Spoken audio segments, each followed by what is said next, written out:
right, welcome to the deep dive. Game week 35 of Fantasy Premier League is basically upon us. It is indeed crunch time. And we've been digging deep into, well, everything you need to know to make those big calls. Yeah, team news, injuries, expert thoughts, the lot. Our mission today? Simple, really. Cut through all that noise, give you the actionable stuff. We've looked at early team news, FPL, content creator vids, articles. All focused on giving you that edge. We've synthesized it all. And for you, the learner, this is your fast track. Get up to speed, don't get bogged down. Let's find those key nuggets. Exactly, those aha moments. We checked out Fantasy Football Scout, algorithm picks, looked at who's motivated, who isn't. Okay, let's dive right in. Injuries first. Always crucial. We saw that early report. Ahmad, Son, Bradley, Sanchez. What's the immediate takeaway there for Palace, Everton, Liverpool? Well, the interesting thing is the contrast. Crystal Palace look okay, actually. No new worries from their last game, which is good if you own their assets. Good news for Eze or Mateta owners then. Definitely. But Everton, they've got some real headaches, particularly in defense. Oh, who's out? Looks like Tarkowski and Mangala are probably done for the season. That's a big blow. Lindstrom's also a doubt. Ouch. Any good news for them? A little bit. Calvert-Lewin is getting closer to a return, so maybe some help up front soon. Okay. And Liverpool. Heard there were a couple issues there. Yeah, Joe Gomez is still out. And Connor Bradley? Well, he missed the last game, didn't he? He did. Minor issue, I thought. Right, but he hasn't been seen back in training yet. And Right. with the league title already secured, you know. Rotation risk, Yeah. even for minor knocks. It's definitely something to keep in mind for these last few weeks. Could see some unexpected lineup changes. Okay, makes sense. Let's switch gears then. The big one. Captaincy. Everyone's asking. We've seen loads of chat. Fantasy Football Scout, expert roundups, Yeah. algorithms. Feels like one name is dominant, but maybe some alternatives popping up. Absolutely. Mo Salah is, well, he's Salah, isn't he? He's central to the debate. He's in the algorithm picks. Lots of experts are on him. No surprise there. But who else? The one really catching the eye is Salah and Mbeumo. He's cropping up everywhere as a potentially high upside differential. Ah, interesting. Why Mbeumo specifically? Well, a few experts are pointing to Man United's midweek game, European tie. Right, they might be tired. Rotated. Exactly. Brentford are at home, facing a potentially fatigued United defense. That's the thinking. Big attacking potential there. Got it. And we're also hearing names like Marmoush and Isak mentioned. We are. Marmoush, according to the scout selections. Now, wait, apologies, thinking of the wrong league for a second there. His Premier League home form is really strong. Good underlying numbers, too. Okay, Marmoush at home. And Isak. Isak faces Brighton. And Brighton, well, they've been conceding quite a few goals lately, haven't they? They have, yeah. So he's an appealing one if you want to, take a calculated risk away from Salah or Mbeumo. The algorithm flagged both him and Marmoush, too, based on form in the fixture. Right, so definitely options beyond the obvious this week. And speaking of Mbeumo, he seems to be driving a lot of transfers. That piece Mbeumo versus Wissa was buzzing about it. It's quite something. He's top of the transfer charts. Loads of managers bringing him in. Who are they selling? Seems like Saka is a common one. Palmer, too. Even Rashford, obviously, given his injury. We saw that trend mentioned in a few places. The professor's piece mentions selling Saka for Mbeumo and captaining him, too. Selling Saka? Bold. Right. Maybe worries about Arsenal rotation with the Champions League? That's likely part of the thinking, yeah. And Wissa, the other Brentford guy. He's getting attention, too, right? Especially as a Mateta replacement. Yeah, the algorithm team suggested that move. The Mbeumo versus Wissa comparison piece laid it out pretty well. Both have been performing. But who has the edge? Mbeumo looks slightly better on expected goal involvement, and crucially, he's got penalties. Penalties are key. Definitely. But honestly, owning both could be a viable strategy given Brentford's fixtures. They've got Man United, then Ipswich. The Scouts' ones to watch highlighted that. Good point. Which leads us nicely into team motivation, doesn't it?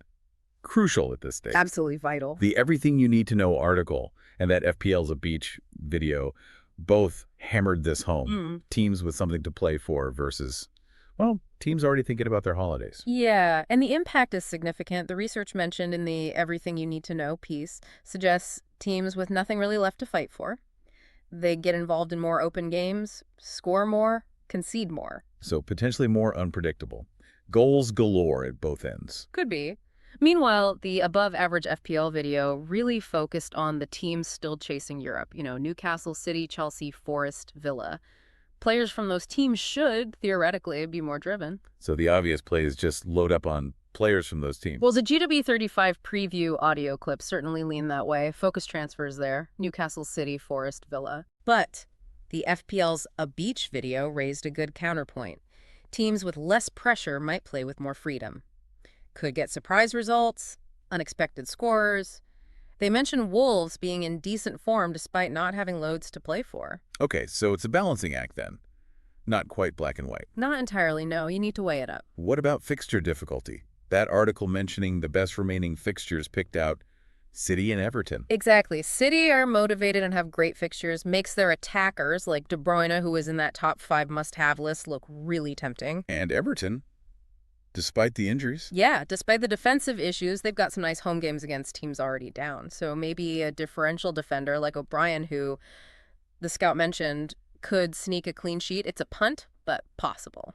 Interesting. And what about Liverpool? Titles won. Rotation klaxon sounding everywhere. That Will Slot rotate article tackled this. Yeah, it's a big question. The analysis of Slot's history suggests he likes to keep momentum going.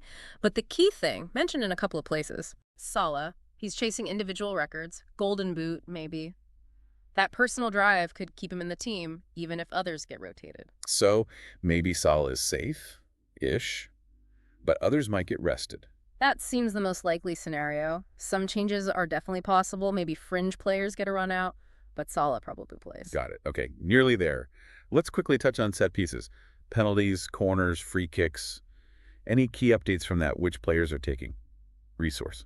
Yeah, a few useful bits. For Bournemouth, it looks like Kirkez might be on more set pieces now. Okay. At Chelsea, Palmer seems to have maybe stepped back from some set pieces recently. Not all, but maybe fewer than before. Worth noting.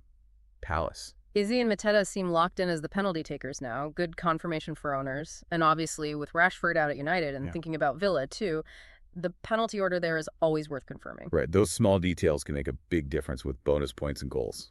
Okay, phew. We've covered a ton of ground. Let's try and boil it down.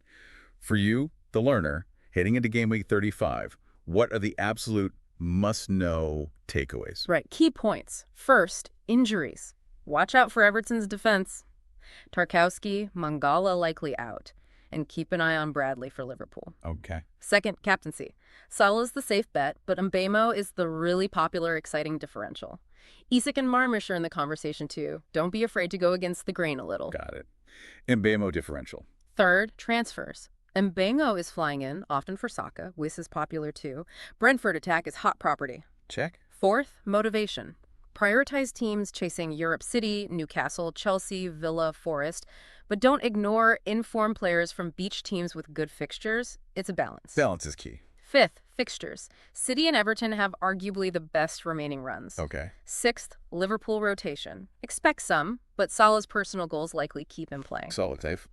Probably. Seventh, set pieces. Note the changes at Bournemouth, Kirkez, maybe Chelsea, Palmer less, and Palace, as a Mateta Pens confirmed. Excellent summary. Loads to think about there. Hopefully helpful. Definitely. And here's a final thought for everyone to chew on. Given all this talk about motivation, and knowing there are no more double game weeks, how much should you really focus on players from teams with supposedly nothing to play for? If they've got a great individual fixture, or they're just in red-hot form, could they be the hidden gems, the real differentials in these last few weeks? It's a fascinating question, isn't it? This deep dive hopefully gave you a solid base for Game Week 35. We really encourage you now to dig into those specific player stats, look closely at the matchups that appeal to you, and make those final calls. Yeah, what really stands out to you from all this? What are your big questions now? We'd love to hear the strategies you're cooking up. Good luck for the game week.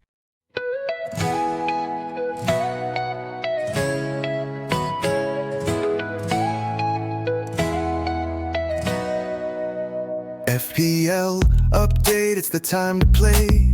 Set your lineup, don't delay.